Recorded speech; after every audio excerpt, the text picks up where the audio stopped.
Hello future doctors, कैसे हैं आप सब लोग। आई होप आप सब बढ़िया होंगे। This side Mohit Hussain here, welcome back to our YouTube channel. अभी थोड़े टाइम पहले सेंटर ने एक एफिडेविट जो है वो सुप्रीम कोर्ट के अंदर दाखिल किया था, दर्ज किया था, जिसके अंदर ये लिखा गया था कि आपका जो रीनीट है वो नहीं करवाना चाहिए, क्योंकि रीनीट के अंदर बहुत सारे जो बच्चे हैं वो इंक्लूडेड नहीं है। यानी कि मैक्सिमम जो बच्चे हैं वो बेगुनाह है। यानी कि जो बच्चे बेगुनाह है, अगर रीनीट होता है तो जो बच्चे बेगुनाह है, जिनका कोई कसूर नहीं है, कोई दोष नहीं है, तो ऐसी सजा उन बच्चों को क्यों मिलनी चाहिए जिन्होंने अपने हार्ड वर्क के बेसिस के ऊपर नीट के अंदर जो है वो मार्क्स लाए हैं।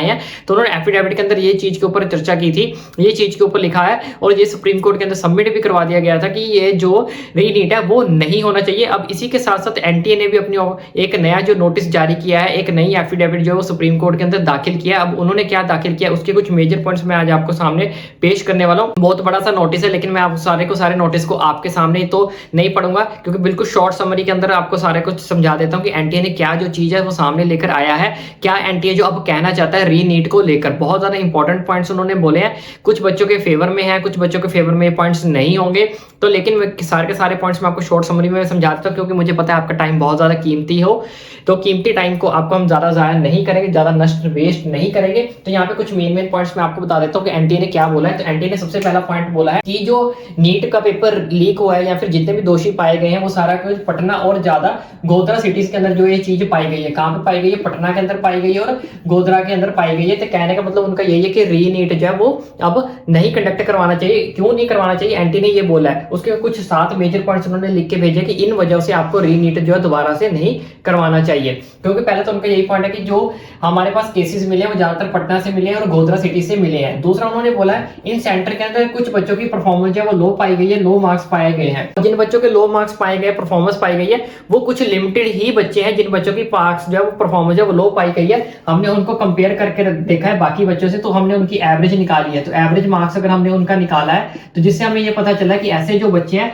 वो बिल्कुल ही कम बच्चे हमें जो है वो मिले हैं जिनका मार्क्स जो परफॉर्मेंस है वो बाकी बच्चों से थोड़ा सा कम पाया गया है। एक्चुअल में फर्स्ट 2 पॉइंट्स में इनका कहना यही है कि जो मैक्सिमम पेपर का इरेगुलरिटीज पाई गई है वो पटना और गोधरा सिटीज के अंदर पाई गई है, तो जिसकी सजा बाकी सिटीज के बच्चों को क्यों मिले। ठीक है, यानी कि अगर ये 2 सिटीज के अंदर प्रॉब्लम क्रिएट की गई है तो इन 2 सिटीज के अंदर की जो एग्जाम है वो रीनीट द्वारा से कंडक्ट करवाना चाहिए, या फिर इन्हीं का जो सोल्यूशन है वो हमें निकाल कर देना चाहिए। बाकी उन्होंने ये भी बोला कि इन दोनों सेंटर्स की हमने जो परफॉर्मेंस चेक की है बच्चों की, उसमें तो कुछ बच्चों के लो मार्क्स पाए गए, परफॉर्मेंस उनकी ठीक ठाक पाई गई है, लेकिन ज्यादातर अगर हमने इनको इन बच्चों की जो परफॉर्मेंस अगर हम पूरे होल सिटी के साथ कंपेयर करें, होल सिटी के सेंटर्स के साथ कंपेयर करें, तो मैक्सिमम बच्चों की परफॉर्मेंस है वो एवरेज पाई गई, यानी कि ठीक पाई गई। कुछ ही लिमिटेड बच्चे ऐसे जिनकी परफॉर्मेंस जो बिल्कुल ही ज्यादा लो पाई गई है। तो इसका कहने का मतलब है फर्स्ट 2 पॉइंट्स के कि इसका जो समाधान है वो यहीं पे खत्म हो जाए, बाकी बच्चों को इसका जो है फल जो है वो मिलना चाहिए। इन बच्चों ने अपनी मेहनत के ऊपर अपने नीट एग्जाम को क्या किया है, क्लियर किया है। And the third point is, यहाँ पे इन्होंने बोला इन्वेस्टिगेशन करने पे हमें पता है students involved very less as compare to students appeared. इनका कहने का मतलब क्या है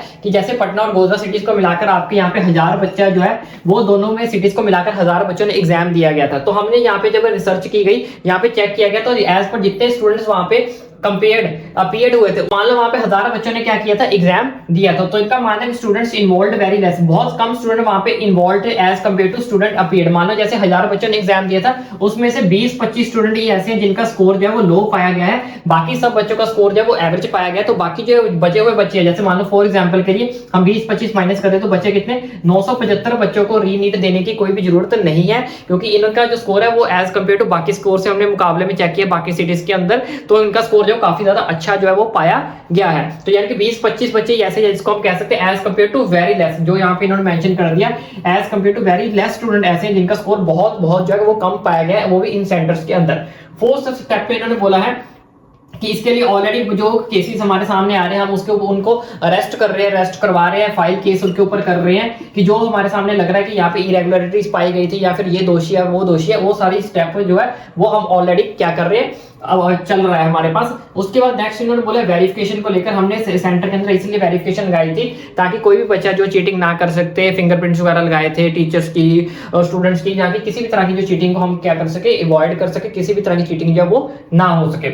उसके बाद इन्होंने लिखा लास्ट मेजर पॉइंट क्या है कि सीबीआई इन्वेस्टिगेशन तो ऑलरेडी चली रही है। अगर सीबीआई कोई ठोस सबूत पेश करती है तो हम उसके भी यहाँ पर देख सकते हैं कि आगे क्या करना है क्या नहीं करना। लेकिन फिलहाल के लिए रीनीट का डिसीजन लेना जो किया सुप्रीम कोर्ट के अंदर उसमें लिखा है कि वो बिल्कुल भी सही नहीं होगा, ठीक है। बाकी सीबीआई इन्वेस्टिगेशन चल रही है, अगर इनके थ्रू कोई मेजर डिसीजन आता है या कोई मेजर सबूत विटनेस इनको थ्रू मिलता है तब हम इस चीज के बारे में जो है वो सोच सकते हैं। बाकी सीबीआई इन्वेस्टिगेशन के अंदर कोई और अदर डिसीजन सुप्रीम कोर्ट की तरफ से लिया जाता है तो वो बाद की बात है, लेकिन इन्होंने यही बोला कि सीबीआई इन्वेस्टिगेशन भी इसके ऊपर चल रही है। उसके बाद इसलिए इन्होंने लिखा है कि लास्ट पॉइंट में इनोसेंट स्टूडेंट इन्वॉल्व, जरूरी नहीं कि इसमें सारे के सारे स्टूडेंट दोषी हो, उसमें इनोसेंट स्टूडेंट्स भी होंगे। तो आपको कृपया करके उन इनोसेंट स्टूडेंट्स के बारे में भी सोचना है जिन्होंने अपनी मेहनत से जो है नीट एग्जाम क्लियर किया था, मेहनत से अपने नीट एग्जाम के अंदर अपने मार्क्स लेके आए थे, चाहे वो अच्छे मार्क्स थे चाहे वो बुरे मार्क्स थे, वो सब बच्चों की क्या थी, मेहनत थी। तो इसलिए हमें री नीट जो है वो बिल्कुल भी कंडक्ट नहीं करवाना चाहिए। अब बाकी जो मेजर डिसीजन है वो तो बच्चों हमें 8 जुलाई को ही पता चलेगा कि अब सुप्रीम कोर्ट इस चीज के ऊपर क्या डिसीजन लेती है, सीबीआई